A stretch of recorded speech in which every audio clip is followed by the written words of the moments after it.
1 year இவ்வளோ ஸ்பீடாக போச்சுன்னு சத்தியமாக நம்ப முடியல. இன்றைக்கி எங்கள் தாத்தாவோட ஃபர்ஸ்ட் இயர் டெத் ஆனிவர்சரி. அதுக்காக நாங்கள்லாம் திருநெல்வேலி வந்திருக்கோம். காலையிலே ரெடியாகி எங்கள் தாத்தாவை பார்க்க கிளம்பிட்டோம்.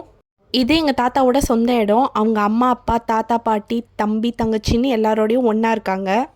இங்கே சும்மா உட்கார்றதே சொர்க்கத்துக்கு போன மாதிரி இருந்தது. இந்த மே மாதம் வெயிலுக்கும் அதுக்கும் அவ்வளோ சூப்பராக இருந்தது அந்த பிளேஸே.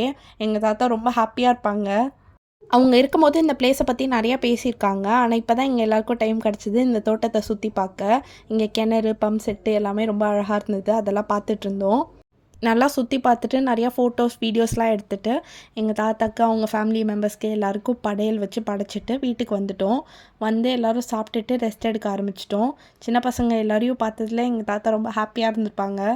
ரெஸ்ட் எடுத்தது போதும்னு குலசை முத்தாரம்மனை பார்க்க கிளம்பிட்டோம். பர்சனலாகவே எனக்கு குலசை முத்தாரம்மன்னா ரொம்ப பிடிக்கும். ஏன்லாம் கேட்காதீங்க.